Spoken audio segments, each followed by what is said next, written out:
The tea had gone cold an hour ago, but Amara Whitfield kept both hands wrapped around the cup anyway, because it was the only warm thing she'd touched all morning.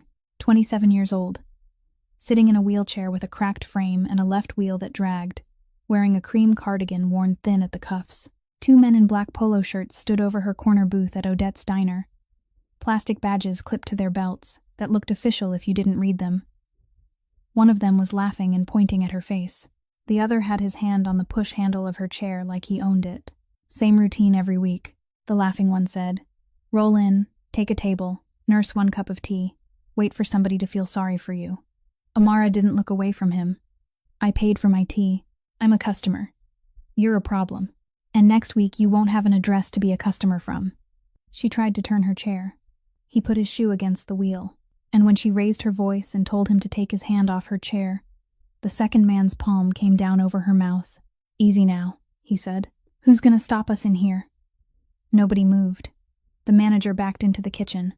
The waitress stood frozen with a coffee pot in her hand. A whole room full of people, and not one of them looked up. Then the bell over the door rang. A man in a charcoal wool coat walked in, sat down at the counter, and ordered black coffee without looking at anyone. 34 years old, no tie.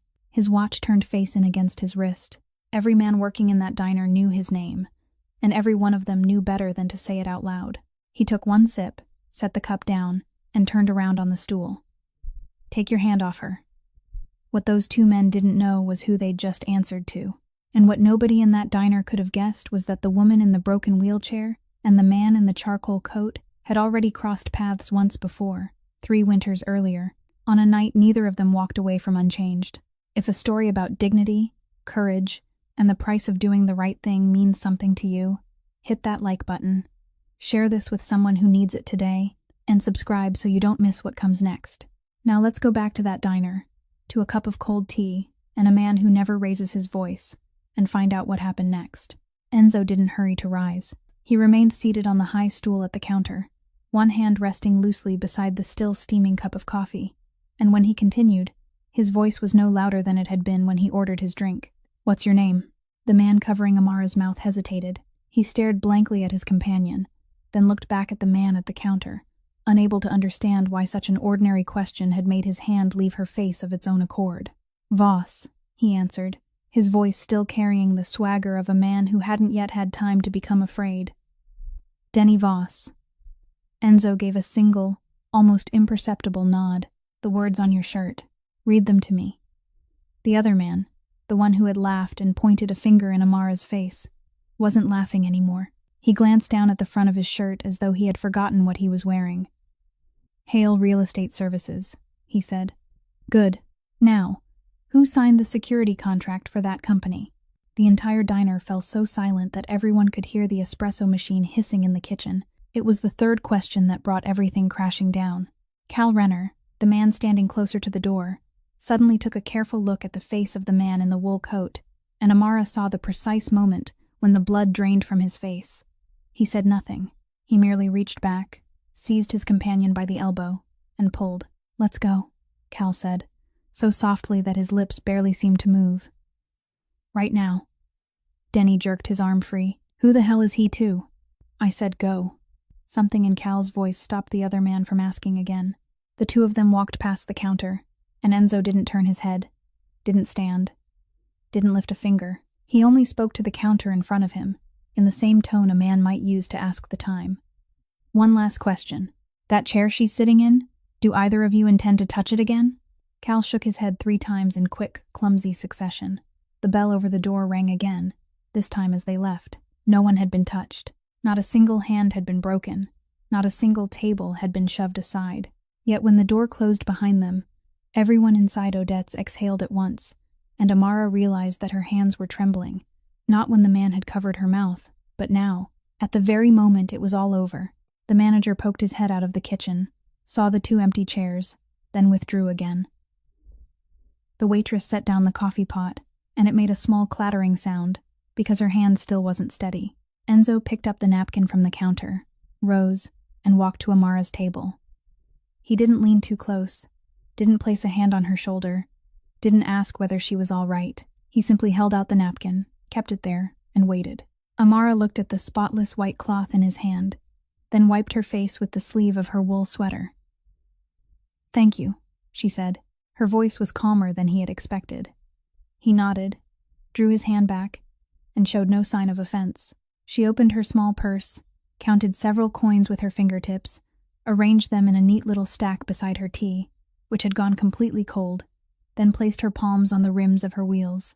The left wheel caught as it always did, forcing her to lean her entire body to the right to propel herself forward, and in that way she maneuvered between the 2 rows of tables, past the people who only moments earlier had lowered their faces toward their plates.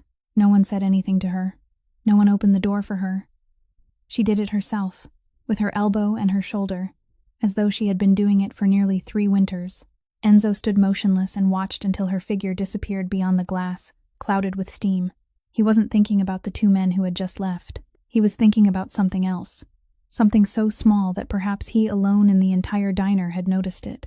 When that hand had closed over her mouth, she hadn't scratched, hadn't struggled, hadn't struck out. She had pressed 2 fingers of her right hand against the inside of her own left wrist and held them there. He had seen people make that gesture before, but not in places like this, and not by people who were afraid. He was still thinking about it when his eyes caught a slender glint beneath the table where the wheelchair had been. He bent down and picked it up. He turned it over in his palm exactly once, then closed his fingers around it and slipped it into the left breast pocket of his coat. He paid for the coffee he hadn't finished, left a tip several times the amount of the bill, and stepped out into the cold without saying another word to anyone. That morning had begun long before the bell over the door at Odette's rang for the first time. It was still dark, and Amara was already awake, lying there listening to the pipes groan inside the walls as they did every cold season.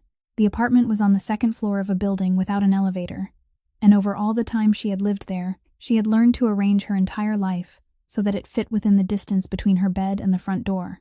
Kiana got up first and moved quietly around the kitchen because she thought her sister was still asleep.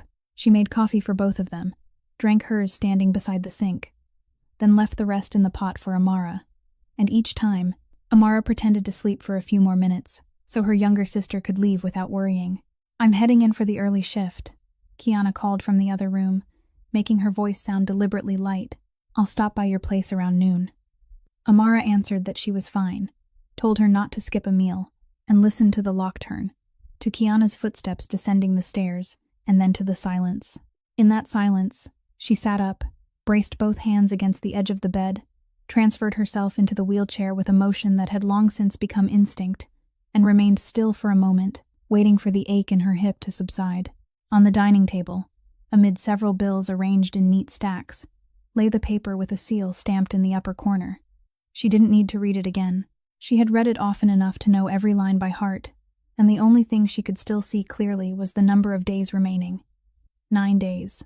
She turned the paper face down, as though doing so might make it a little less real, then wheeled herself toward the door. The ramp outside the building hadn't been built by the landlord. Several neighbors had pooled their lumber and built it themselves one Saturday afternoon, using uneven boards and nails of different lengths, but it was sturdy, and after all these winters, it still hadn't begun to loosen.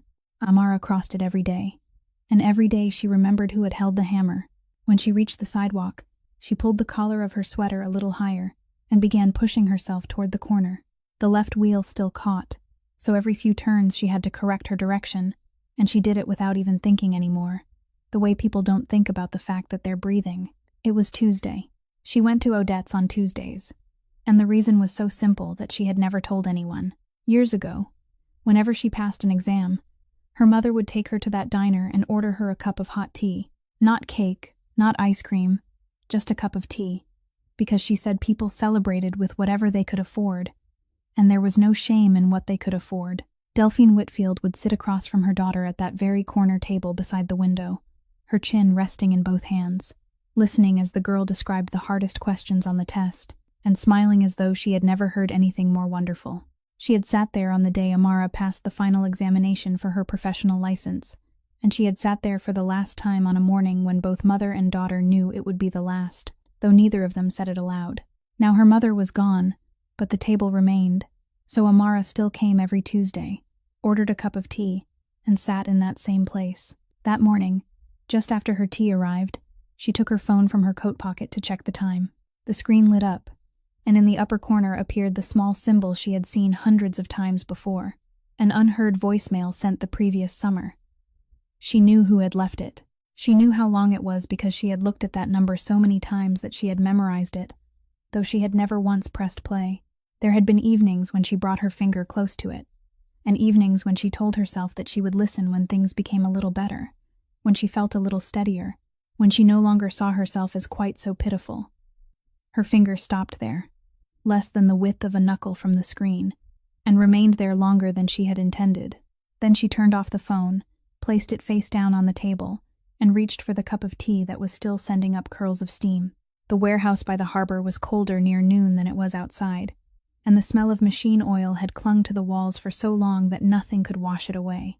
Enzo Castellani sat at the head of a long table positioned between the storage racks.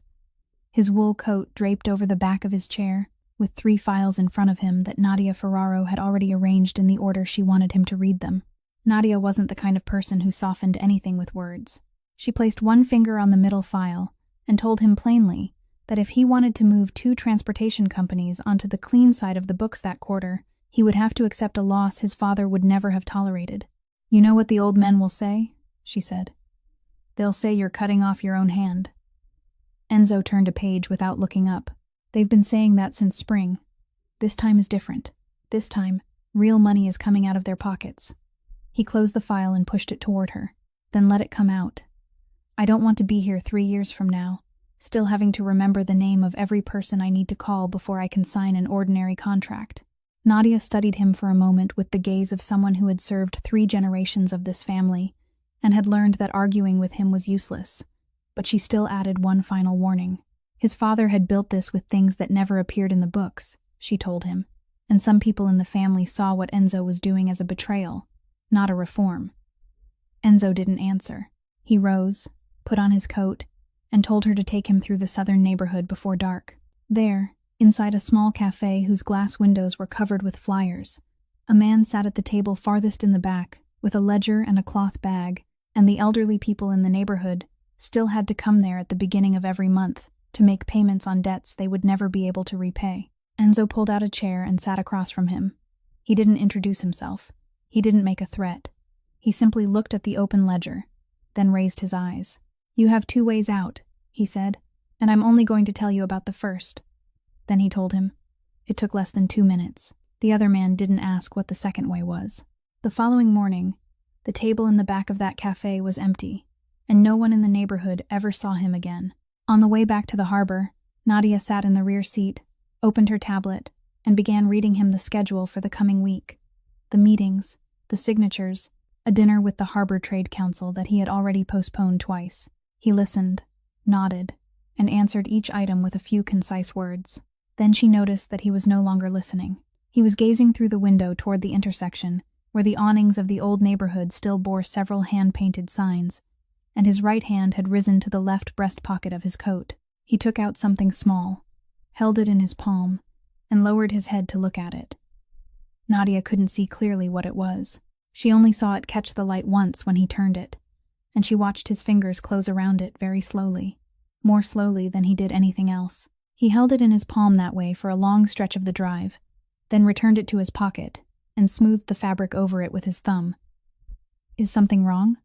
Nadia asked. "No," he said. She had worked beside him long enough to know that when he answered that quickly, it meant something was. She turned back to her tablet and didn't ask again. But throughout that afternoon, she couldn't stop thinking about his face as he had lowered his eyes to that small object, because over all those years, she had seen Enzo Castellani sit across from men who wanted him dead, had seen him receive terrible news without changing his expression, had seen him sign papers that cost other people everything they owned, and not once had she ever seen him look at anything for so long. Word of what had happened at Odette's reached Bruno Tedesco before nightfall, and that evening he was already seated in the private dining room at the back of the restaurant on Wharton Street, his arms folded across his chest, waiting for Enzo to walk in. Bruno had occupied that chair since Enzo's father was alive, and he had a habit of speaking as though the chair gave him the right to say anything he pleased. "You sat at the counter in a diner," Bruno began, without even waiting for him to remove his coat, And you let everyone in that place see your face because of two young punks working for a real estate company. Enzo pulled out a chair, sat down, and poured himself a glass of water. They put a hand over the mouth of a woman in a wheelchair. So what? Bruno leaned forward. That's the company's business. Their neighborhood, their papers, their trouble. Do you know who that company is doing business with? Do you know what you just stepped into the middle of? I know, Enzo said. No, you don't. You think you know. Bruno tapped his forefinger against the tabletop, one measured beat at a time.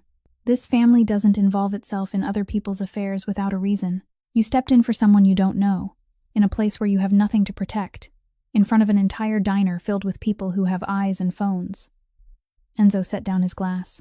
This family has a code, he said. My grandmother left it to us. We don't touch the elderly. We don't touch women. And we don't touch anyone who can't rise on their own. I didn't involve myself in anyone else's business. I simply stood where that code told me to stand. Bruno laughed, a dry sound like a cough. He leaned back in his chair and looked Enzo up and down with the gaze of a man who had carried him in his arms when the boy hadn't yet reached his waist. Do you know when the old woman made that rule? Bruno asked. Enzo didn't answer. She made it after she buried two of her children. 2 of them, in the same year. She sat in that kitchen with dirt still clinging to her hands, and she spoke that rule because she had nothing else left to say. He pointed a finger at Enzo's chest, not forcefully, but hard enough to touch him. You haven't buried anyone, Enzo. You haven't lost anything. You haven't earned the right to use that rule. No one in the room said another word. The server standing at the kitchen door saw what was happening, stepped back, and closed it. Enzo didn't strike the table, didn't raise his voice, and didn't look away. He held Bruno's gaze for another moment, then rose, put on his coat, and said he would see him again at the end of the week to discuss the northern shipping route. That was all he said. Nadia was already waiting in the hallway with her coat draped over one arm, and she had heard enough to know she shouldn't ask. Enzo walked several paces ahead of her, then stopped in the middle of the hall. Find the woman from this morning, he said. Nadia released a long breath. You just heard what he said. I heard him. Then you can hear this too. She stepped forward until she was beside him. I'm not afraid of Bruno. But I know how to count. You're cleaning up the books. You're costing 4 or 5 men who sit at the same table with you real money. And now you want me to dig through the records of a stranger you saw in a diner. Give me one reason, and I'll do it. Enzo was silent for a moment, and when he spoke, his voice was even lower than it had been with Bruno. When that hand covered her face, she didn't struggle, didn't scratch, didn't strike. She placed 2 fingers against her own wrist and held them there. Nadia frowned. What does that mean? It means she was taking her own pulse. Ordinary people don't do that. They only do it if they've been taught to do it, and that is taught in one very specific kind of place. He opened the door to the cold outside. Look in the medical field. Throughout the drive home that night, he didn't think about the books, nor did he think about the northern shipping route. He kept hearing a single sentence over and over in his mind, the sentence Bruno had spoken with the certainty of a man who believed he had the right to say it. You haven't buried anyone. You haven't earned the right. It began on Thursday morning, when Amara wheeled herself to the top of the ramp and found a yellow notice pasted to the uppermost board. She had to lean forward to read the small print near the bottom. The notice called the ramp an unpermitted structure, stated that it encroached on the required setback, and gave the landlord a short period of time to remove it before the city removed it for him and charged him for the labor. She sat there for quite a while, her hands still resting on the wheel rims, looking at the uneven boards her neighbors had nailed together for her one Saturday afternoon. Verna Otley, who lived in the last apartment in the row, came out with her cane, read the notice, then spoke in the raspy voice of a woman who had lived in that neighborhood longer than everyone else there combined. This ramp has stood here through more winters than I can count. Now it's suddenly in the way, child?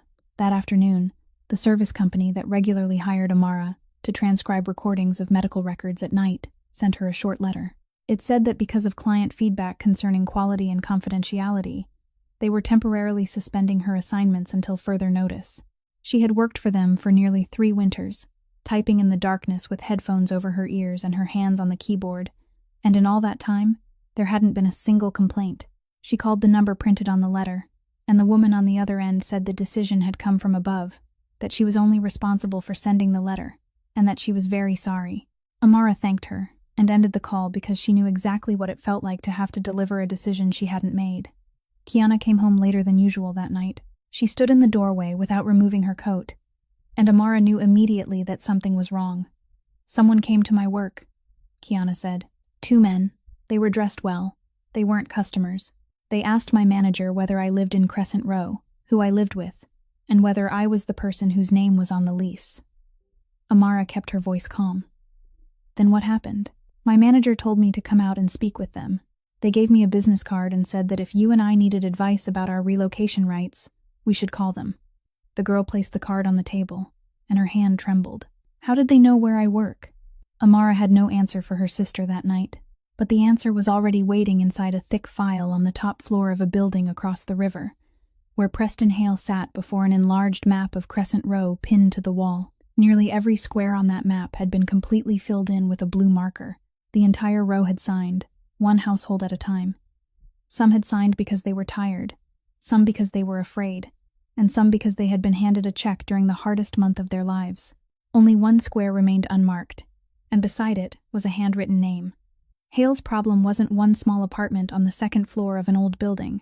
His problem was the neighborhood charter, which stipulated that if every resident consented, the land could be rezoned through a private agreement without going to public auction and without giving other investors the chance to see the true figures. With even one signature missing, that door would swing open, and everything he had invested over more than 2 years would be laid out on the table for others to bid on. The man handling the file explained that the quickest approach was to apply administrative pressure, and that people in such circumstances usually signed after the second or third round. Hale listened, nodded, and asked only one question. What kind of person was the remaining name? The man opened the file, skimmed it, then said she was a woman in a wheelchair who lived with her younger sister, had no steady employment, no lawyer, and no influential relatives. Hale tapped the tip of his pen against the desk twice and said that in that case, this should have been finished the month before. Early Saturday morning, the lights were already on in the activity room at the Crescent Row Community Center, and Amara had arrived before everyone else, arranging the CPR training mannequins in a row on the floor and repositioning the space heater so that it blew toward the door. There weren't many people who came to learn, and there never had been. There was Verna, an afternoon shift plumber, 2 women who worked at the grocery store on the corner, and a silver-haired man who had never given his name but came every week. They sat in a semicircle on folding plastic chairs, while Amara remained in her wheelchair at the center, her hands resting on her knees, showing each person where to place the heel of the hand, how to lock the elbows, and how to count the rhythm. She made them practice again and again until their arms ached, and she didn't let anyone stop early. On the wall behind her, between several notices for neighborhood meetings and an old calendar, hung a large sheet of paper ruled by hand. It listed every apartment in the neighborhood where someone had difficulty moving around, along with the apartment number, the floor, and the name of the person who lived with them. Amara had created it during the first season she taught the class, and every few months she took out a pen and corrected a line whenever someone moved away or someone grew weaker. That day, as the class was nearly ending, the plumber rubbed his wrist and asked her a question that many people in the room had probably wanted to ask for a long time. "Amara, let me ask you honestly. You don't charge a penny to teach this. Why do you do it?" She was silent longer than anyone expected. Then she told them, 3 winters earlier, on a rainy night, she was driving home after her shift and passed through the intersection beneath the overpass, where water always gathered in a broad pool whenever the rain came down. A sedan lay on its side beside the road, its taillights still blinking through the rain, while other cars kept passing, slowing for a moment before continuing on. She counted 11 of them before she pulled over. Inside the car was a young woman who was still conscious, still able to speak, with a wound in her thigh that Amara knew at once couldn't wait. She crawled inside through the rear door, pressed both hands against the wound, and held them there. She kept talking so the young woman wouldn't close her eyes, asking her name, asking where she lived, asking whether someone was waiting for her at home, and every few seconds reminding her that she was still there with her. Amara remembered reading a string of numbers to someone over the phone, speaking slowly and repeating them twice to be certain. She remembered the sound of the ambulance siren echoing from very far away, and she remembered the sound of tires sliding across the wet pavement behind her, that long, slick sound she could still hear whenever it rained and someone braked suddenly in the street. The entire room fell silent. Verna raised a hand to her mouth. Amara continued in a calm voice, as though she were repeating a lesson she had taught many times before. People often ask whether I regret it, she said. I lost the use of my legs. She lived. That isn't a trade. It's an equation, and I still arrive at the same answer. Then she gently tapped the shoulder of the training mannequin beside her. In this city, an ambulance arrives quickly on a good day, but on a bad day, it doesn't. Yet the first 4 minutes always belong to the person who is standing there. They don't belong to the finest doctor. They belong to the person who is standing there. I teach this for free because when something happens in our neighborhood, I want the person standing there to know what to do during those 4 minutes. No one said anything more. The silver-haired man lowered his eyes to his hands. In the last row of chairs near the door, Tessa Dolan had been sitting quietly since the beginning of the class, and in her palm was a phone that was still on, its screen turned down toward her thigh, the recording light still glowing. She hadn't told anyone she was filming, not even Amara. She only thought that some words shouldn't be allowed to fall into the air and disappear, and that perhaps one day, someone would need to hear those exact words again. Nadia Ferraro spent nearly an entire week on what she still called the boss's little matter, in the privacy of her own mind. She began where Enzo had directed her, in the medical field, and she began by eliminating possibilities. There was no one named Amara Whitfield on the current staff roster of any hospital in the city, but in the database of expired professional licenses, the name appeared on her second search, along with the facility where the woman had once worked, the emergency department at Mercy East Hospital, and a dry notation stating that the license hadn't been renewed for personal reasons. Nadia printed the page, set it aside, and began working backward. She searched for the reason an emergency room nurse had stopped practicing in the middle of the finest years of her life, and she searched in the place where people always left a trail, traffic accident records. It took another 2 days because the name she was looking for didn't appear in the report. The person listed on the second victim line was recorded as A. Whitford. 1 letter. Only 1 letter was wrong, but it was enough to let that name slip beyond the reach of every database anyone might search by entering the correct spelling. Nadia sat before the screen for a long time when she realized this, because in all her years of doing this work, she had learned that typographical errors in official records were rarely just typographical errors. She continued reading. The date on the report was a day near the end of October, 3 winters earlier. The location was the intersection beneath the western overpass. The third vehicle involved was a medium-duty box truck, and in the registration section, the license plate and the commercial transportation permit number of the company that owned it had been recorded. The driver wasn't listed in the report. The space for the driver's statement was blank. The final determination contained one brief sentence stating that the case had been closed because there wasn't sufficient evidence to reach a conclusion. Nadia called a man she knew at the transportation department, someone who had owed her a favor for a very long time, and read him the permit number. He told her to wait. When he called back, there was a hesitation in his voice, the kind that came over a man who had just read something he didn't want to be involved in. The permit belonged to a small transportation company registered to haul freight within the city. It had declared only a few vehicles, and its office was listed at an address that was now a laundromat. The company had ceased operations the following spring.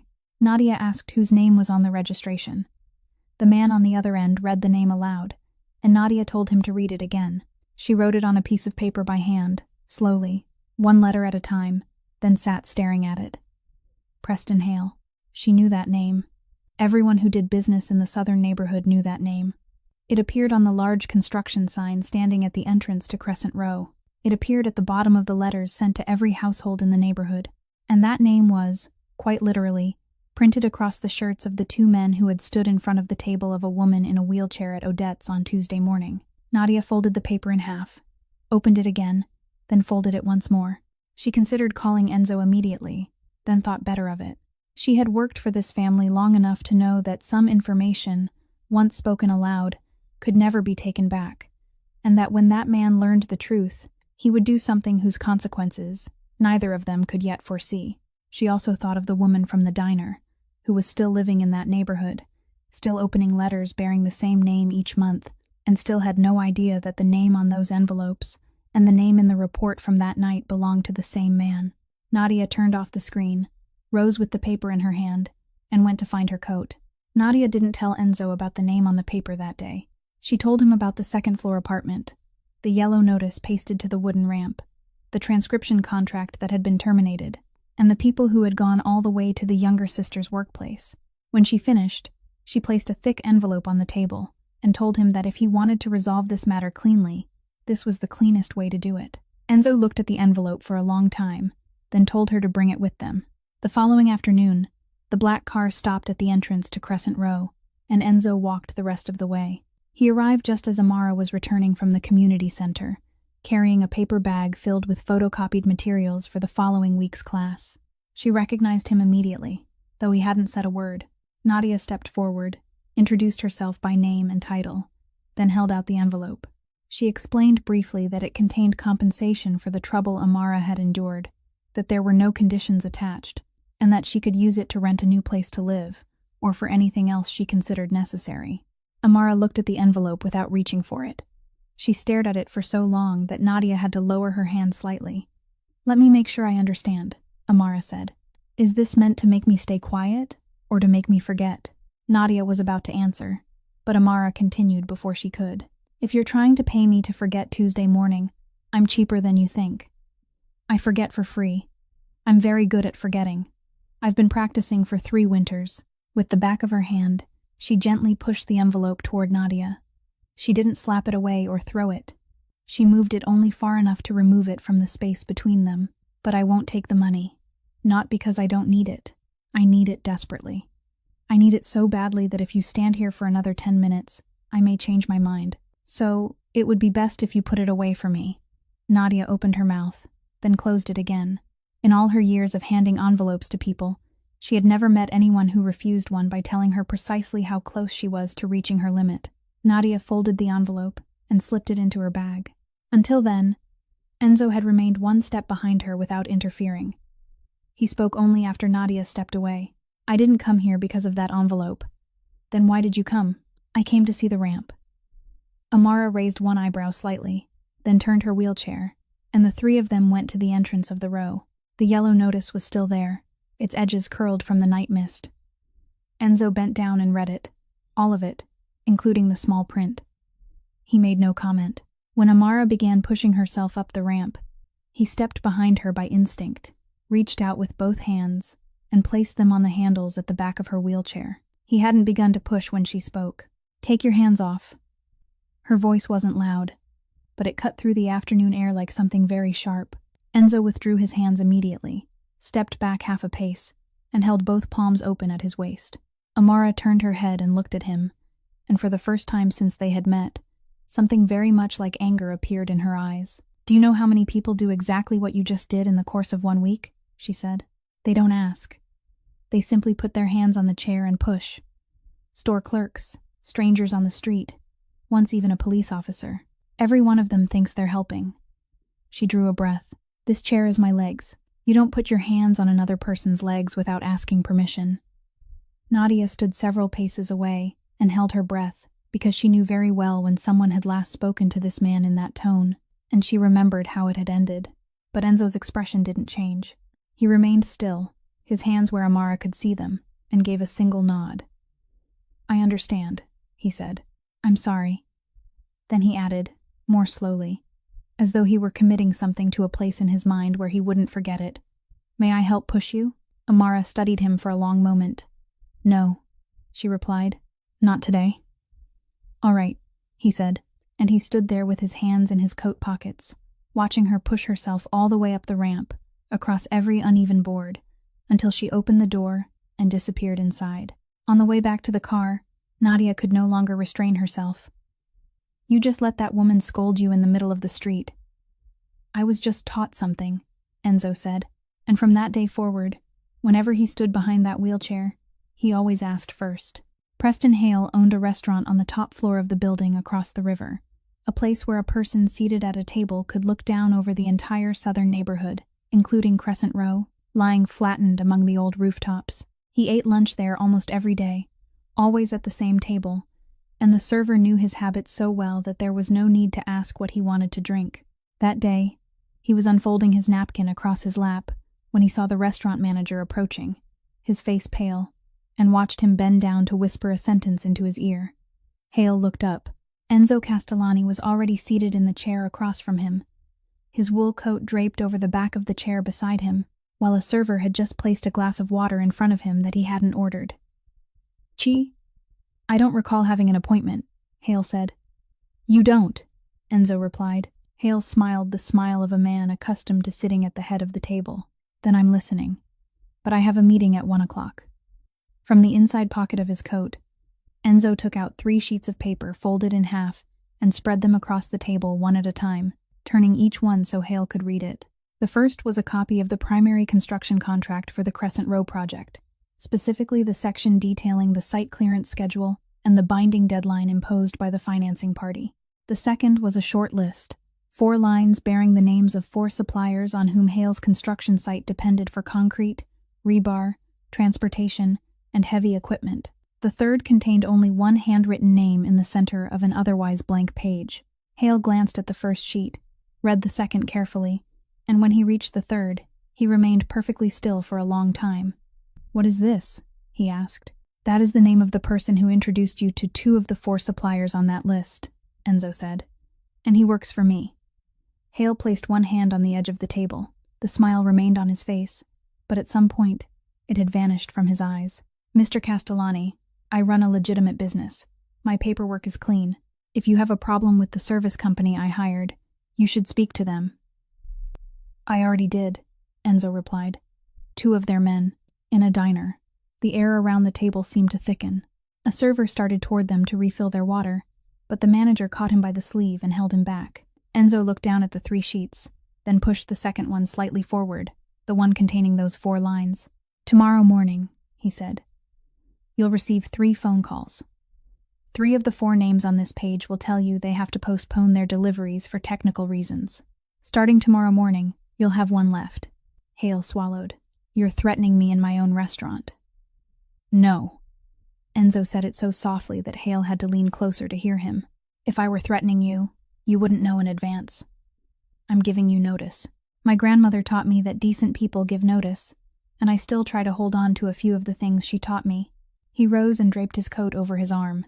"There's a wooden ramp at the entrance to Crescent Row. It isn't encroaching on anything, and it has been there longer than your permit. I want the notice pasted to it gone before the end of the week."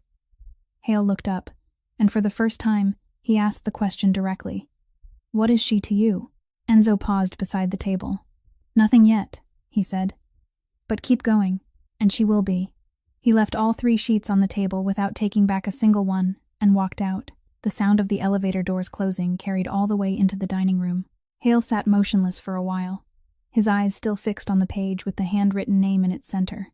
Then he pulled open the small drawer beneath the table, took out an amber bottle, twisted off the cap with 2 fingers, shook out 1 pill, and swallowed it without water. He remained seated for another half-minute with both palms flat against the table, waiting for something inside his chest to ease. Then he returned the bottle to the drawer, closed it, and reached for his phone. The retaliation didn't come from Enzo's direction. It came straight at Amara, and it came within 4 days. First, a stack of legal papers was delivered directly to the door of the second-floor apartment, a civil lawsuit filled with words like defamation, fabrication, and damage to business reputation, along with a demand for compensation so enormous that when Amara finished reading it, she found it more absurd than frightening, because no one could take away what she didn't have. Then came the recording. Nadia called to tell her that the surveillance system at Odette's had been examined, and the maintenance company had concluded that the hard drive had failed. None of the footage from that entire week could be recovered. Then Tessa Dolan was fired, with the letter citing a violation of customer privacy policy, and she called Amara from a bus stop, her voice choking as she said she didn't regret what she had done, but she didn't know how she would pay her rent the following month. Last came the article. A local paper ran a short piece in its city section, placing the name Whitfield beside the name Castellani in the headline, and in that article, the woman in a wheelchair from Crescent Row was portrayed as a pawn in a dispute between developers and forces determined to keep the city from changing. Not one line mentioned the hand that had covered her mouth, but it wasn't the article that drove Amara to seek answers. It was the written statement. Nadia read it to her over the phone, 1 line at a time, a signed declaration from the manager of Odette's, stating that a customer had caused a disturbance that day, that the service company's employees had behaved properly, that no conduct had crossed any boundaries, and that the manager confirmed these facts as a witness to the entire incident. At the bottom of the statement was Walter Kemp's signature. Amara went to the diner during the quietest part of the day, in the middle of the afternoon. Walter was wiping down the counter when she entered, and when he raised his eyes and saw her, his hand stopped midway. The cloth remained where it was, and he didn't continue wiping. "You came because of the paper," he said. "I came to ask you one question." Amara wheeled herself closer to the counter. "You were standing right there. You saw everything. How could you sign it?" Walter Kemp set down the cloth. He was the man who had poured her tea every Tuesday morning through more seasons than she could count. The man who had known her mother. The man who had called her daughter before she ever sat in that wheelchair. He didn't deny it. He didn't apologize either. He simply stood there for a long time with both hands braced against the counter, then told her something she was utterly unprepared to hear. "I didn't just sign it, child." Amara looked up. "I called them." The entire diner fell silent. The espresso machine gave a sharp hiss, then went quiet. "Every Tuesday morning when you came in," Walter said, his eyes fixed on the counter. "I dialed a number. I called someone at that company and told them you were here." He swallowed. "The lease on this diner expires at the end of the year. They own the building. They told me that if I let them know whenever you came in, they would extend my lease for another 3 years. I asked what they intended to do. They said they only wanted to speak with you for a few minutes. Just a few minutes, so you would agree to sign that paper." He raised his eyes, and they were red. "I didn't know they would do what they did. You have to believe me. I didn't know." Amara said nothing. She looked toward the corner table beside the window, the table where her mother had once sat across from her with her chin resting in both hands. She thought of all those Tuesday mornings, of the cup of tea brought to her before she could order because Walter already knew what she drank, of the way he always left enough space beside the window for her wheelchair to pass. She thought about how, on every one of those mornings, someone had dialed a number behind the counter. "I don't hate you," Walter said, and his voice broke. "You have to understand that. I don't hate you, I'm all alone." Amara still said nothing. She placed both hands on the wheel rims, turned her chair, and pushed toward the door. He called her name once, then again, but she didn't stop, and she didn't look back. The message arrived that evening while Amara was still sitting in the darkness of the second-floor apartment without having turned on the lights. It was brief, with no greeting and no preamble. He wrote that he had something belonging to her, that it had fallen at Odette's on Tuesday morning, that he didn't want to entrust it to anyone else, and he included an address in the old eastern neighborhood. Amara read the message 3 times. She raised a hand to her neck, and only then did she realize. She had gone all those days without wearing it, and hadn't noticed because she had spent those days thinking about too many other things. Her mother's delicate necklace, the only thing left after everything else had been sold, one possession at a time, during those final months in the hospital. She sent back exactly one word: coming. The house stood at the end of a narrow street, 2 stories high, with a faded wooden door and nothing to suggest who its owner was. There was no iron gate, no one standing guard, and no car parked outside. Enzo opened the door with both sleeves rolled to his elbows and a towel draped over one shoulder. He looked down at the step, then at her, and before she could say anything, he asked, "May I push you over this step?" Amara hesitated for a moment, then she nodded. Inside, the kitchen was the only room in the house with its lights on. It was an old kitchen, with square tiles the color of pale ivory, a long wooden table worn smooth at both ends, and something simmering very softly on the stove. Enzo took a small envelope from the pocket of the coat hanging over a chair, opened it, and placed the necklace on the table before her. The chain had been repaired where it had broken, carefully joined by hand so that the repair was neat and secure. Amara picked it up, and for a moment, she couldn't speak. "When did it break?" she asked. "When that hand came down over your mouth," he said. "I found it after you left." "Why didn't you return it the next day?" Enzo turned back to the pot on the stove. "Because the next day, I still didn't know who you were, and because I thought that if I came to your home carrying this, you would think I was trying to pay you in another way." Amara closed her fingers around the necklace. She looked around the kitchen, at the old apron hanging behind the door, at the man stirring the pot with the movements of someone who had done it many times before. "You have an entire city," she said. "Why don't you hire someone to cook?" He didn't turn around. "Because this is the only kitchen where no one is afraid of me." The front door opened. There was the sound of a key, the sound of a purse being set down, then a young woman's voice calling out to ask her brother why he was cooking so much food. Then she entered the kitchen. Giuliana Castellani was 25 years old, her hair tied high, a stack of sheet music in her hands. She saw the guest seated at the table and smiled, about to offer a greeting. Amara looked up. "Hello," she said. Only that, the sheet music fell to the floor. Giuliana froze in the kitchen doorway, and in an instant, her face turned deathly pale. She gripped the doorframe with one hand. Enzo turned off the stove and stepped toward her. "Julie." She didn't look at him. She stared at Amara with wide eyes, and a tremor began in her shoulders and traveled down into her hands. "Your voice," she said. "I don't remember anyone's face. The doctors told me I would never remember that night. I don't remember a face, but I remember your voice." Amara didn't understand what was happening. She started to say something, then stopped. Enzo placed a hand very gently on his sister's shoulder. "Sit down first." Giuliana shook her head. She kept looking at Amara as though she feared the woman seated there would disappear if she so much as blinked. "You kept talking to me," she said, her voice breaking. "You told me I was still there with you. You said it again and again. For 3 winters. I've heard that sentence in my head without knowing whose voice it was." Then she added one more thing, speaking as casually as though it were a small, insignificant detail that had just risen from the depths of her memory. "You were also talking to someone on the phone. I heard you say you could see the license plate and that you were reading the number back."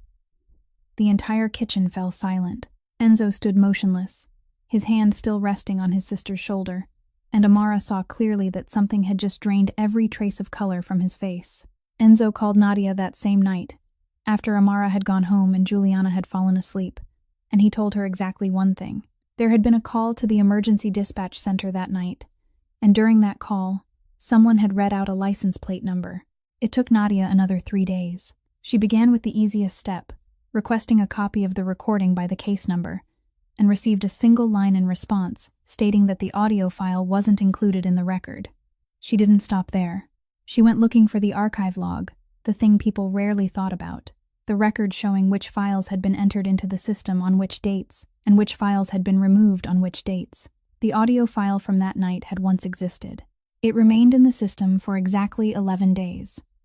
Then it was removed under a request for a record correction, the kind of request used when a technical error needed to be fixed, and the requesting party was listed as a small law office Nadia recognized immediately, because that office had served only one client for the past 20 years. She sat before the screen for a long time before clicking the final line, the one bearing the name of the person who had signed the authorization. The scanned signature appeared on the screen, slanting to the right, its final stroke trailing like a tail. Bruno Tedesco. Nadia printed the page, and her hand went cold when she picked it up. She spent the next 2 days searching for the rest, not to prove what had happened, but to understand it. What she found was even harder to swallow than what she had suspected. There had been no payment, no envelope, no unfamiliar account, no recorded gift.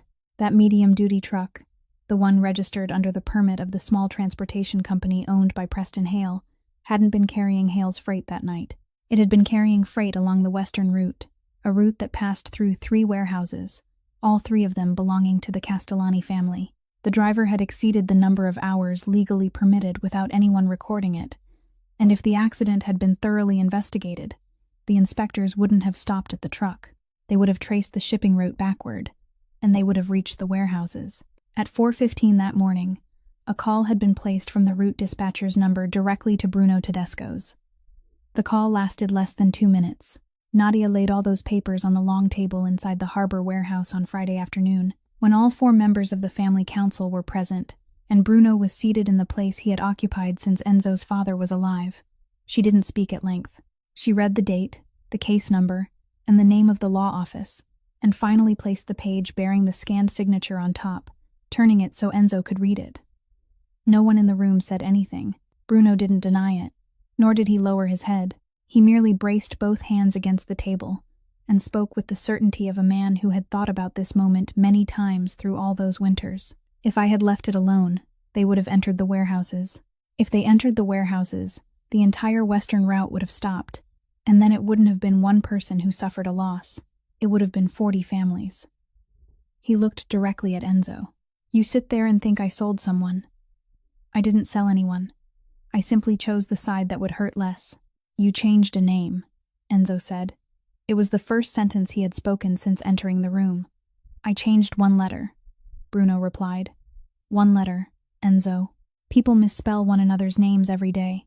That one letter kept her from finding her own records for 3 winters. Enzo picked up the page. He didn't look at it again. He folded it in half, then into quarters, very slowly, while everyone at the table watched his hands. Nadia stood at the head of the table, and without realizing it, she took half a step back. Enzo slipped the paper into the left breast pocket of his coat, the same place where he had carried a broken necklace several weeks earlier, then smoothed the fabric over it with his thumb. After that, he rose. He didn't strike the table. He didn't raise his voice. He looked at the man who had occupied that chair since Enzo hadn't yet been tall enough to see over the tabletop, and he spoke in the tone someone might use to ask the time. You carried me in your arms when I was 5 years old. He paused for a moment. So today, I'm allowing you to walk out on your own feet. Bruno remained seated. It took him several seconds longer than everyone else in the room to understand what those words meant, and when he did, his face turned gray. He pushed back his chair, rose, and walked out on his own feet between 2 rows of people, not one of whom stood to see him off. He came the following evening, alone, without Nadia, and without a car parked at the entrance to the row. Amara opened the door and found him standing there in the familiar wool coat, both hands visible outside his pockets. And she knew immediately that something was wrong because until then, he had never arrived without warning her first. She let him in. Kiana was working the night shift, and only one table lamp was lit in the apartment. Enzo sat in the chair across from Amara and placed a thin stack of papers on the table. He didn't begin with a preamble. He told her everything plainly, from beginning to end, concealing nothing, not even the parts anyone else would have hidden. He told her about the name in the report that had been altered by 1 letter. He told her about the truck and whose name was on the permit. He told her about the audio file that had existed for exactly 11 days before it was removed. He told her about the western shipping route, about the 3 warehouses, about the call placed at 4:15 in the morning, and he told her the name of the person who had signed the request. Then he fell silent. Amara sat perfectly still. She didn't ask a single question. She picked up the stack of papers, turned each page, and read slowly, the way she read everything, until she reached the final sheet. Then she set it down, and when she looked up, her eyes were dry. 3 winters, she said. Do you know what I did during those 3 winters? I called the transportation department. I called the hospital. I called the insurance company until they blocked my number. Everyone told me there was no record bearing my name. For a while, I believed I had remembered it wrong. I sat in this room and wondered whether I had imagined that there was a 3rd vehicle. Enzo said nothing. And now you're sitting here telling me it was there all along, with 1 letter wrong, and that the man who changed that letter sat at the same table with you. She folded her hands in her lap. Do you know what the worst part is? It isn't that. The worst part is that now I have to sit here and look at you, and I don't know why you came anymore. I came because you had the right to know. Are you sure? Her voice was very soft, but the question made him raise his eyes. Are you sure you came because I had the right to know? Or did you come because if you didn't tell me, you would have to live with it? He opened his mouth, then closed it. It was the first time in his life anyone had asked him a question for which he didn't already have an answer. I've been thinking about your sister, Amara continued. I thought about her all night. That girl didn't do anything wrong. I'm glad she lived. I'm still glad, even now, even knowing all of this. That is my equation, and I won't change it. She drew a breath. But your family wasn't separate from what happened. Your family picked up my name and buried it beneath a shipping route, while I was lying in a hospital learning how to transfer myself from a bed to a chair. Enzo placed both hands on the table. I'll make it right. With what? With anything I have. That is exactly the problem. Her voice still didn't rise. You have so much, and you're accustomed to using it to fix everything. But you can't fix this with anything you have. You can't buy back 3 winters. You can't buy back the night I sat here wondering whether I was losing my mind. She looked directly at him. And I don't want what you're planning to give me. You don't know what I'm planning to give you. Yes, I do. She spoke slowly, 1 word at a time. You don't owe me pity. And I don't want anyone to care for me only because I'm an old debt your family forgot to pay. Those words remained between them for a long time. Enzo didn't argue. He didn't explain, didn't apologize again, and didn't make another promise. He simply sat there for a while longer, then rose, picked up his coat, and walked toward the door. When he reached it, he stopped. He raised a hand toward the doorknob, then lowered it and turned back to look at her. "May I open the door?" Amara remained still. Then she gave the faintest nod. He opened the door, stepped outside, and closed it behind him so gently that she barely heard the latch catch. It happened at opposite ends of the city on the same night. At the harbor, Bruno Tedesco didn't leave alone. He left with 4 men, and all 4 had once sat down to holiday meals in Enzo's home. The following morning, the warehouse on the western route was closed, and by noon, the lock on the rolling door had been replaced with one whose key was no longer in Enzo's pocket. 2 harbor contracts were withdrawn that same afternoon. There were no formal letters, only 2 brief calls from 2 men whose hands he had shaken at the beginning of the year. Nadia called him after the second one, and before she could finish her sentence, he told her he already knew. By late afternoon, the rumors had spread throughout the southern neighborhood, and people began to count. They counted how many people were still standing with him, and the number was smaller than anyone had imagined. At dusk, Enzo went down to the basement garage to get the car, and Sal was waiting for him there. Sal had driven for the family since Enzo was 19, had taken him to his driving test, and had sat silently outside the hospital for an entire night when Enzo's father died. He couldn't form a complete sentence. He merely held out the ring of keys with both hands and said that his wife was ill, that his eldest son had just had a baby, and that he didn't dare take the risk. Enzo accepted the keys. He didn't ask why. He thanked Sal for all those years, then spoke the name of Sal's eldest son and asked what the young man had named the baby. Sal answered, then turned away very quickly. Enzo stood alone in the basement garage with the keys in his hand. Then he opened the car door, sat in the driver's seat, adjusted the rearview mirror, and did for the first time in his life what someone else had always done for him. That same night, at the other end of the city, Amara was seated at the dining table, putting her papers back in order, when Kiana came home. The girl didn't remove her coat. She stood in the middle of the room, and Amara looked up and knew immediately. "Amara," Kiana said, "I have to tell you something." She placed a sheet of paper folded into quarters on the table. It was wrinkled, its edges worn from being opened and folded again too many times. Amara unfolded it. It was a loan agreement, the kind printed on a standard form, with the interest rate written in smaller type than everything else. The signing date was from the summer. "I borrowed the money to pay the rent," Kiana said, and her voice began to break. "You went 3 months without receiving any transcription work, remember? You said you could manage. I knew you couldn't. I didn't want you to worry. I thought I could pay it all back by working extra shifts." "How long?" "Since summer." Amara looked at the paper. She read the line showing the interest rate, then read it again. Then she looked at the repayment term and performed the calculation in her head, the way she did with everything. And when she finished, her hand came to rest on the table. "How much have you paid?" Kiana didn't answer. "Kiana, only the interest." The girl burst into tears. "I'm sorry. I was afraid to tell you. I was afraid you would start looking for night work again, that you would stay awake until morning, and that you would be in pain again. I would rather borrow the money than let that happen." Amara said nothing. She raised a hand to her mouth. She thought about the day Kiana had left nursing school, the day the girl said she was taking only 1 semester off and would return, and how that semester had stretched all the way to the present. She thought about Kiana working 2 shifts, about the way she made coffee for both of them, and drank hers standing beside the sink so she wouldn't wake her sister. She thought about every morning she had pretended to be asleep. Then she thought about the one thing she had feared since the first day they wheeled her out of intensive care. The one thing she had promised herself she would never allow to happen, and she understood that it had happened a long time ago. It had happened slowly, 1 month at a time, while she was still too busy believing she was holding herself upright. Amara bowed her head. Her shoulders began to shake, and she covered her face with both hands. Kiana knelt beside the wheelchair and wrapped her arms around her sister, saying again and again that she was sorry. She was sorry. She was sorry. In the second-floor apartment that night, for the first time in 3 winters, Amara Whitfield wept. It happened in the middle of the morning on a weekday, when the children in the neighborhood were all at school, and most of the adults had gone to work. The electrical panel in the ground-floor hallway had been making a crackling sound for more than a year. 3 complaints had been filed. The first was sent in the previous spring, the second in the fall, and the third was signed by Verna Otley herself and carried directly to the management office.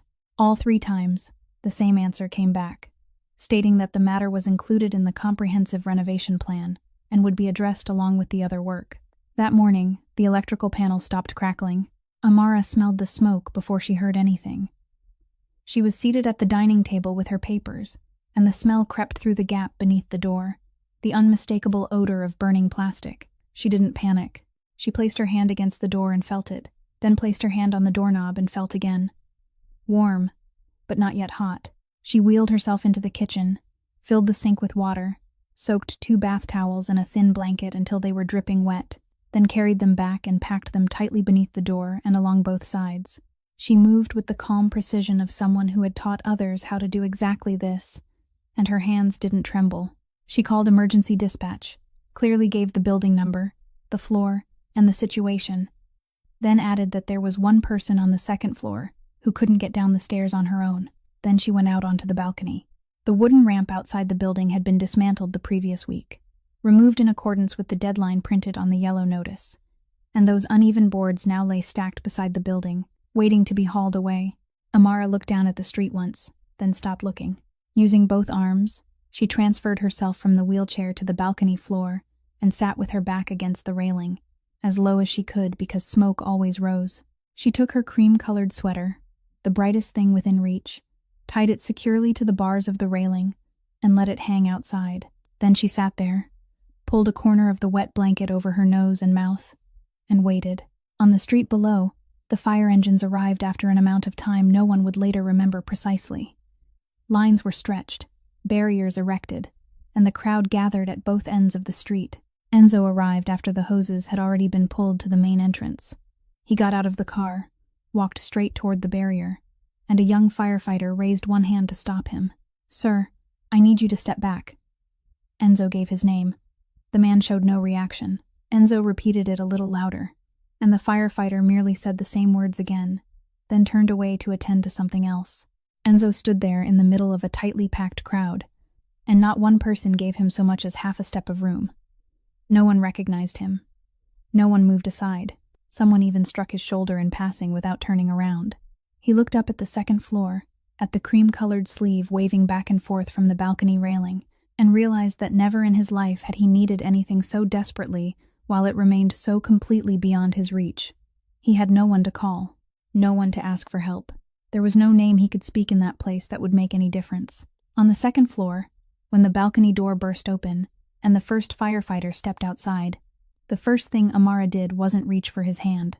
She pulled a sheet of paper folded into quarters from inside her coat, the large hand-ruled sheet she had taken down from the activity room wall and brought home the previous week, to correct one line. "Call the incident commander for me," she said through the wet blanket. "Right now." The commander was summoned. When he reached the balcony, Amara unfolded the paper and held it with both hands to keep it from blowing away. "This is a list of the apartments where someone has difficulty moving around," she said. "The floor, the apartment number, and who lives with them. In the apartment below mine, there's an elderly woman confined to bed, and no one stays with her during the day. At the end of the row, there's an elderly man who walks with a cane and has poor hearing. He won't hear you if you knock. There are 2 more apartments on the 3rd floor. I've already circled them." The commander took the paper, skimmed it, then looked up at her. "Who made this?" "I did. Why didn't building management give us a copy?" "Because they don't have one," Amara said. They brought her down last, just as she had requested, after all 4 people whose names were circled on the paper had been taken safely out of the building. The building didn't collapse, but the authorities sealed it, and no one would be allowed inside to retrieve their belongings for at least a week. On the first night, the people from the community center opened the activity room and arranged several folding chairs along the wall. Amara slept there, in the same room where she taught first aid every Saturday morning, among the CPR training mannequins lined up beneath the wall and the space heater she repositioned with her own hands every week. Verna lay at the other end of the room. The elderly man with the cane from the last apartment lay near the door, and throughout the night, he kept waking to ask whether morning had come. Amara lay listening to those sounds and couldn't fall asleep until nearly dawn. When she opened her eyes, daylight had begun to fill the room, and a wool blanket covered her. It wasn't one of the community center's blankets. Those were made of thin gray fabric with numbers printed in the corners, and the entire stack was still untouched inside the cabinet. This one was thick, woven by hand, dark in color, and it carried the scent of someone's home, a faint fragrance she couldn't name. She remained still beneath it for a while. Then she asked Verna whether she had seen anyone come in during the night. The elderly woman said she had slept like the dead. Amara asked the woman who had watched the door. She said the door had been locked since 11 o'clock, and that she hadn't opened it for anyone. Amara folded the blanket, placed it over the back of a chair, and didn't question anyone else.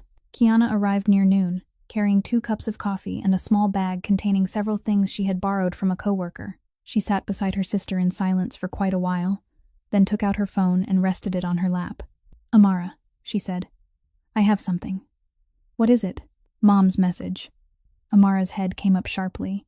"I've had it on my phone for a long time," Kiana said, her voice very quiet. "When Mom died, I was afraid you might lose your phone, or lose the number, or that something else might happen. So I copied it to my phone. I've never opened it. I only kept it." The girl looked up. "I know you haven't listened to it. I see the little dot on your screen whenever you show me something. 3 winters have passed, and that dot is still there." Amara sat perfectly still. "Listen to it now," Kiana said. "I'm here with you." Amara couldn't answer. She could only nod. Kiana pressed the button, then placed the phone in her sister's lap and took her hand. Delphine Whitfield's voice came through, weak and broken, pausing between sentences to draw breath. The voice from those final months that both sisters knew by heart. "My girl," she said, "I haven't been able to leave you anything. No house, no money. I know that. I've lain here trying to make the numbers work, but they never do." The sound of her drawing a breath followed. "But I'm leaving you this. Listen carefully." There was a stretch of silence. "Don't ever apologize for stopping that night. Do you hear me? I know you're apologizing inside. I know you lie there thinking you should have kept driving. Stop it. The day you feel ashamed of what you did is the day they truly take something from you. They've already taken your legs, and I can't get those back. But the other thing is yours to keep. Keep it for me." Then her voice grew softer. "I love you.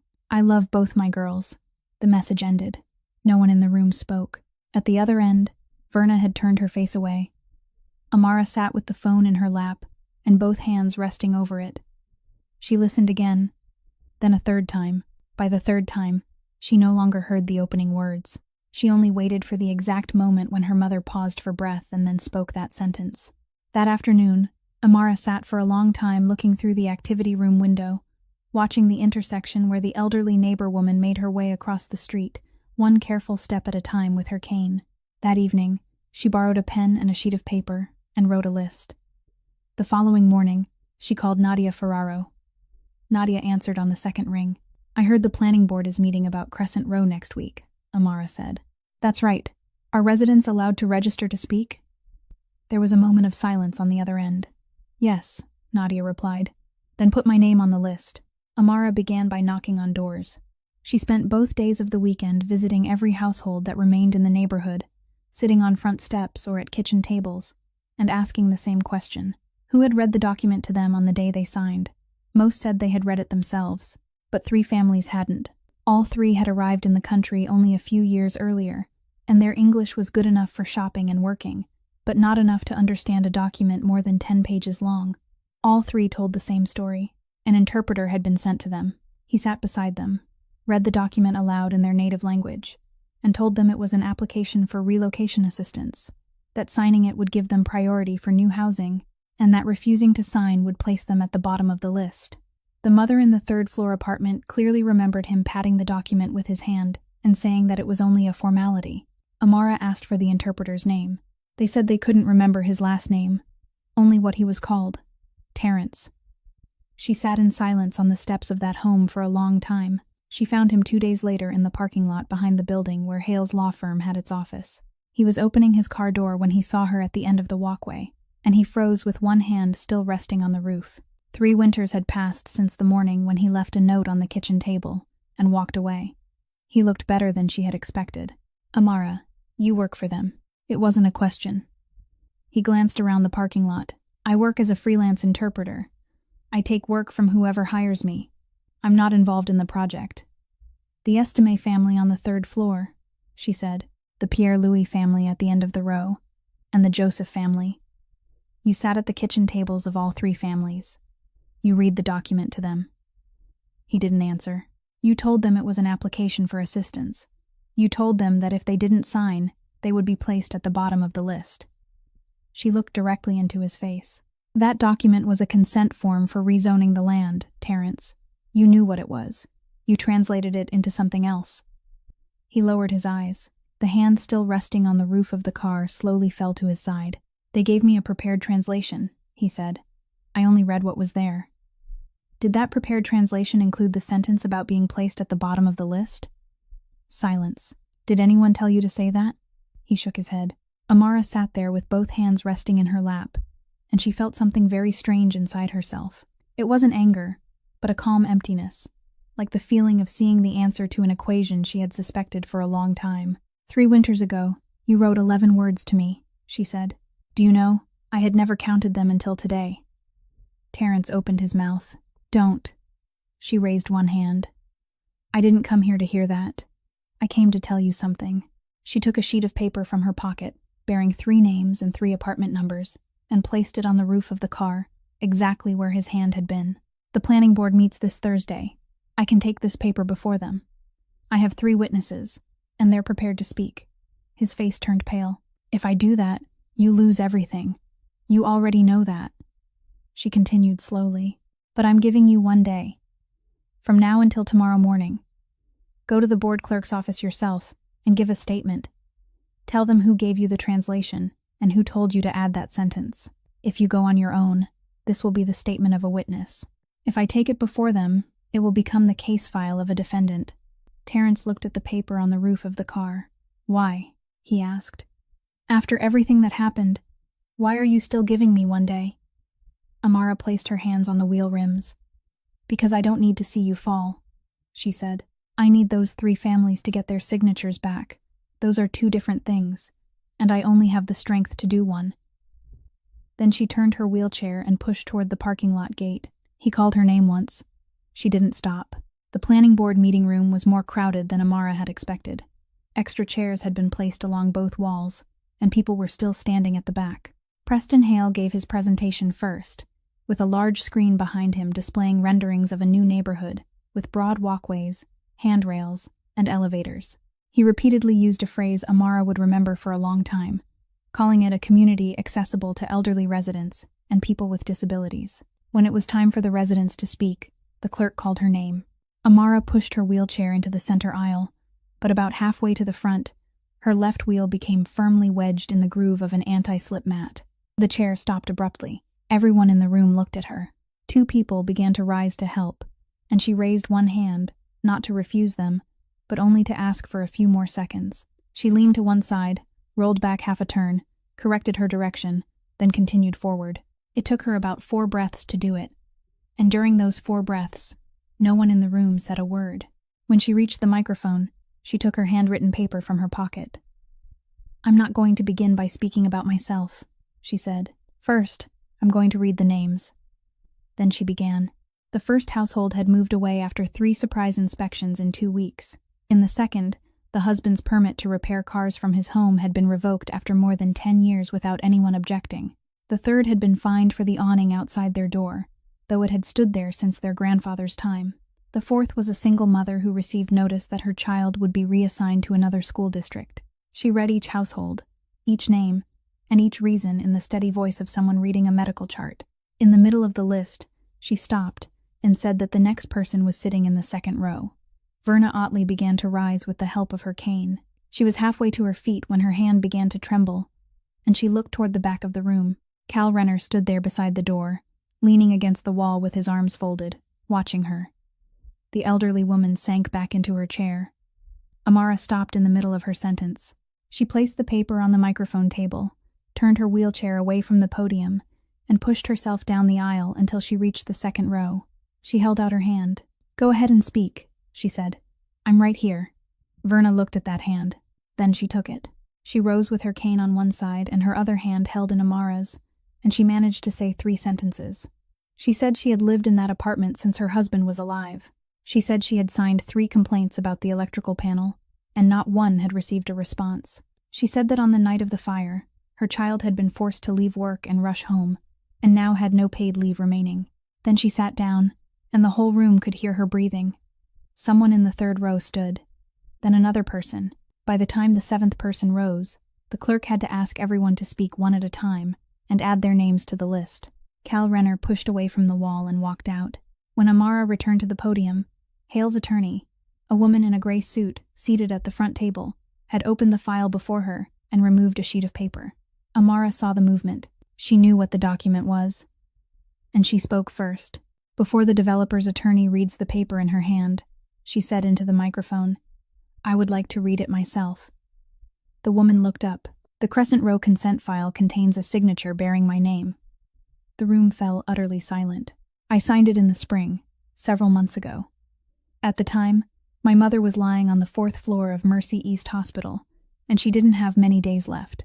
There was a pain medication that insurance wouldn't cover. I needed money, and someone knocked on my door during the very week I needed it most." She placed both hands on the microphone table. "Yes, I signed. I'm not standing here to claim that I'm innocent. I signed, I took the money, I bought the medicine for my mother, and I would make the same choice again if I had to." She raised her eyes to the board members. "But I'm standing here because I know exactly what a signature costs when someone is desperate. And that file contains many other signatures like mine. 3 families in the neighborhood signed without understanding what they were signing because someone was sent to read the document to them incorrectly. That person came forward and gave a statement to the board clerk's office this morning." Hale's attorney sprang to her feet and objected. In the last row, Preston Hale remained seated, loosening his tie with one hand.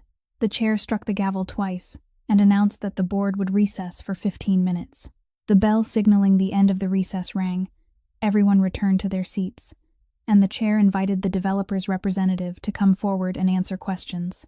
Preston Hale rose. He walked to the podium more slowly than he had before. He set down his papers, adjusted the microphone, and began his first sentence. He didn't finish it. He stopped halfway through. He raised one hand to loosen the knot of his tie, though it was already loose. Then he brought his other hand to his chest. Someone in the front row called his name.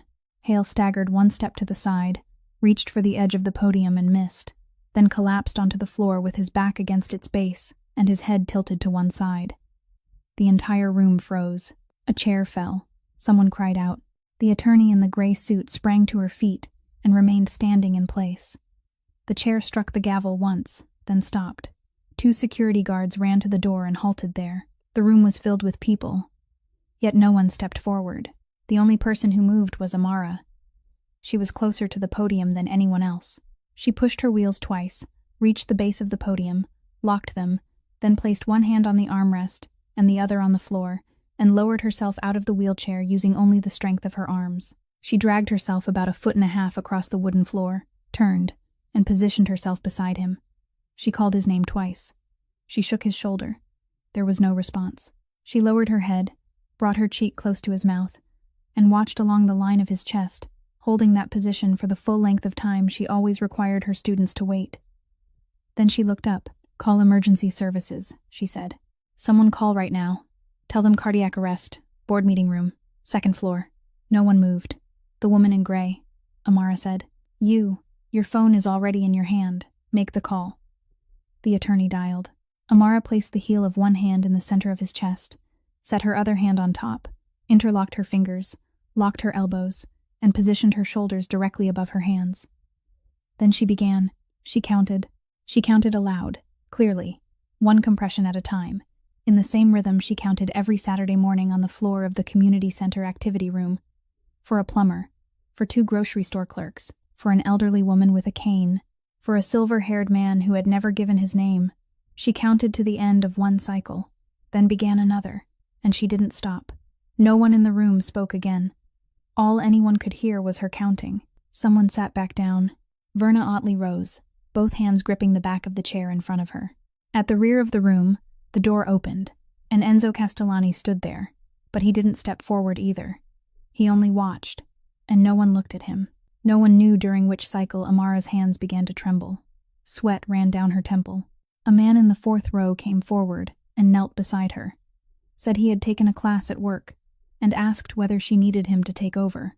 Amara nodded, finished counting her cycle, then said, "Switch," and he placed his hands exactly where hers had been. She moved back half a turn, breathed, and counted for him. Then she took over again. They continued alternating until the sound of running footsteps came from the hallway. The ambulance crew arrived, 2 paramedics pushed in a stretcher, and the one in front knelt across from her. "How long?" he asked. Amara was still counting. She finished the final compression of the cycle before looking up. 4 minutes, she said. He had 4 minutes, and I wouldn't allow myself to be the person who walked past. The paramedic looked at her for 1 second, then nodded and placed his hands where hers had been. Amara moved back. She sat on the wooden floor with both hands braced behind her. She couldn't lift herself back into the wheelchair, and she didn't think about trying. The paramedics worked around her. They raised the stretcher and hurried into the hallway, the sound of its wheels gradually fading. What remained in the room was the breathing of several dozen people. Then someone began to applaud, and another person said, "No, don't," and the applause stopped at once. Verna made her way down the aisle 1 step at a time, bent over, and placed a trembling hand on Amara's shoulder. Amara remained still. Her hands were still holding the same shape, her fingers locked together, and it took her a while to separate them. Preston Hale lived. People said that if help had come a little later, the outcome would have been different, but no one said exactly how much later, and Amara didn't ask. 3 days after the hearing, Enzo Castellani went alone to the board clerk's office and submitted a thick file. It contained every document from the Western transportation route 3 winters earlier. The archive log showing that the audio recording had been removed from the case file, the name of the law office that had submitted the request, and all 3 complaints about the electrical panel in the ground floor hallway at Crescent Row, complaints the management company had received and then placed in a drawer. He asked for no immunity. He signed the document, acknowledging that he could be summoned, and when the clerk asked whether his attorney was with him, he said she was waiting outside, but that today he wanted to sign for himself. The price came swiftly after that. The Castellani family's harbor transportation license was suspended pending investigation. 2 restaurants had to be sold within a season. The investigation still hasn't been closed, and every few months, Enzo has to sit through another round of questioning. Nadia Ferraro once told him that she had never seen anyone dismantle with his own hands what 3 generations of his family had built, and he merely replied that he wasn't dismantling anything. He was only returning something his family had mistakenly held for far too long. As for Amara, she returned to Odette's one quiet afternoon. Walter Kemp was wiping the counter, and when he looked up, the cloth stopped midway just as it had before. She told him that people had questioned her about his written statement, and that she had answered by saying he was the man who had poured her tea through more seasons than she could count, and that he had signed that paper while terrified of losing the last business he would ever have. She told him she wouldn't testify against him.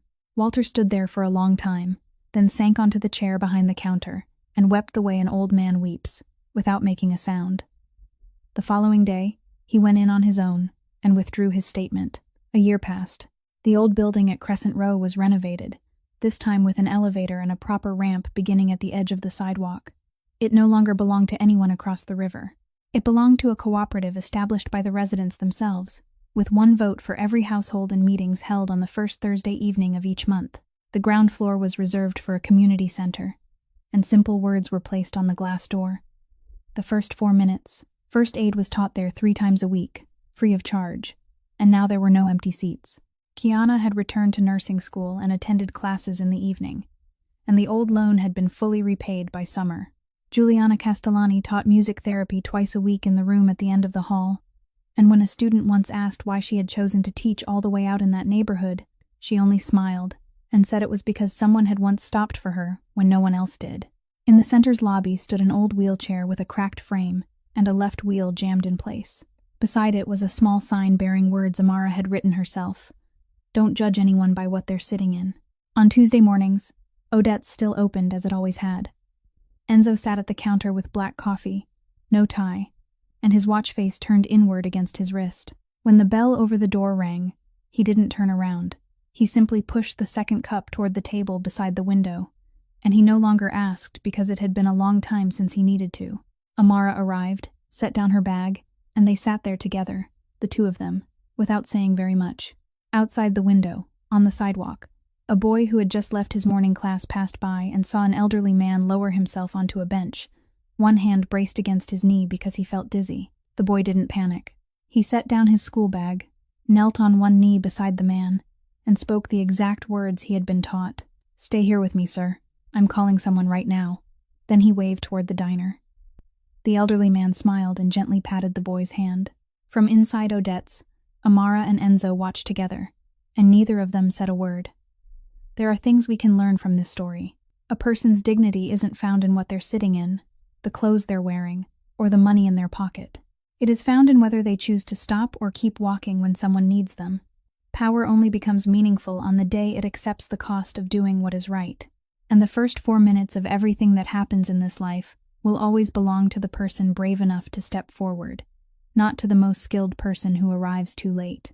If today's story touched your heart, please leave a like, share it with someone you believe needs to hear it today, and subscribe to our channel so we can continue listening together to meaningful stories every day. How do you feel about Amara, about Enzo, and about the people in that small neighborhood? Please leave a comment because we truly hope to hear the thoughts that come from the deepest place in your heart. We wish you and your family lasting health, happiness, and peace every day. Goodbye, and we'll see you again in the next video.